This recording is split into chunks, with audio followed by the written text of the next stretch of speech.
So I'm here with Guy B. How are you? Good evening. A lovely evening. Yes, Lovely it is. evening. It's fantastic. Yes. Yeah, lovely. The canapes are marvellous. Okay, I'll save that for later. Okay. Behave. Right. Okay. So you're the presenter behind a really fantastic series. Tell us more Yeah, it's the about Great Music Stories. It's on a local station in Sussex. And it's basically a weekly hour special on an up-and-coming grassroots band. And what we try and do is give time to really give exposure to bands that don't even get any attention on the mainstream radio. And something I feel quite passionately about is I think radio can create a level playing field for lots of artists, but it means we've got to be innovative and not all play the same music. Yeah, exactly. Yeah. So how I know you said it, how important it is to you, but why do you think more radio stations should play emerging artists? Well, I think the simple thing for me is I think probably the elephant in the room is the big threat for radio today, from my little knowledge in Sussex, is streaming and Spotify. And even bands are finding it not selling music, is you can go onto anyone's playlist and get music for free that a robot has put together.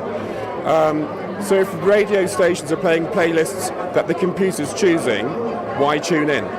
The one thing I think radio can still bring is the storytelling. Curating is not really a word I like, but bring the personality, join the dots between the music. And I often find the funny thing with the interviews we do is actually the band interviews get a stronger reaction from listeners than the music. Because it's from the stories, people make sense of the music. Do you have a specific interview technique that you have with bands? No. It's usually on location, and there's no script. And so we've done some very serious things like mental health and closure of grassroots venues, and some quite gritty issues. But we've also been to a rock festival and done a cake bake-off between two metal bands. So the idea is every week it's different. You can't predict it. And sometimes it's mad, sometimes it's silly. Currently putting together a tribute show for Malcolm from AC/DC who died last week. And that's younger bands paying tributes to older bands. So what I try and do every week is turn the Rubik's Cube and do something different. And it's fun. It's fun.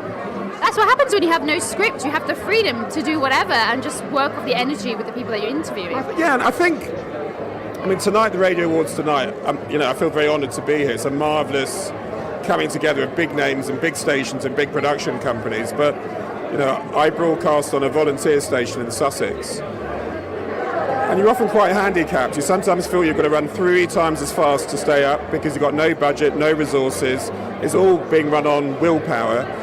But also there's a freedom to it to innovate, because you have to innovate to compete.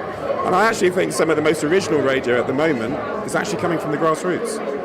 That's my view anyway. Yeah, no, of course. I would say that, wouldn't I? But, So looking at venues in London, obviously there's a lot of fantastic venues that support emerging artists, and unfortunately they're not around anymore. What are your views on the commercialisation? Well, I think it's a tragedy. And something I found from a lot of the bands, young bands, because my thing is young emerging bands breaking, so they're looking to play those venues to get those first breaks, is I actually think I think for everyone there's a whole thing with social media. I like Twitter, I use it all the time for the show, but there's sometimes a time to put the phone down and listen to radio and have conversations, because what I tend to find in the rock music genre is a band can have 7 million likes on Facebook and 8 people turn up to a concert. And I think there is there's a need for everyone with music and arts to make it real again. It's to spend £10 and go to a concert. It's exactly part of the same problem as why bands are having to give music away for free rather than people spending £10 on an album. And I think we've got to get people to kind of stop being lazy. And if they like bands and like artists and want to give artists a future, where does £10 go now anyway? Get a concert ticket. I went to a gig at the 100 Club a couple of months ago. It was £5 to see 3 bands. Why wouldn't anyone in Oxford Street want to do that for 2 hours? So I think it's all part of the same thing. I think the value of radio, I think the value of live music, I think the thing about artists making a living from selling music. I think what radio's got to kind of do a bit more now is to move away from celebrity presenters and automated playlists and everyone playing Ed Sheeran, no disrespect, but it's on every single station. Play original music, break original bands, bring back the storytelling, engage listeners, give people a compelling reason to listen to a radio rather than stream music. And it's in radio's hands, actually, to do that, I think. Do you have any advice for emerging artists or presenters themselves? Yeah. Ring up your local radio station, and I tend to get press releases from a lot of PR people. We all do, marvellous people. Everyone kind of just throws stuff at radio. And what I always say to local bands is start in your heartland, start in your town, ring up your local station, BBC, commercial, community, and ask them what they want.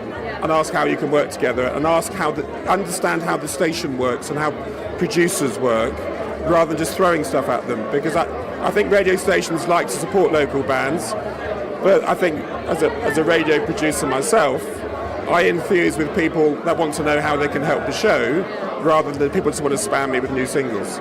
And I actually think people say that, you know, what I find from local stations is local stations want to support local bands. So there is an open door, but I just think it's about relationships. I think bands that want a relationship, that will come and do a session, that will give a comment on a thematic piece we're doing, then they're more likely to get their singles played when they want their singles played, you know. And it's just relationships. It's actually, again, back to, we live in an age where a lot of young people, everything's on the mobile phone.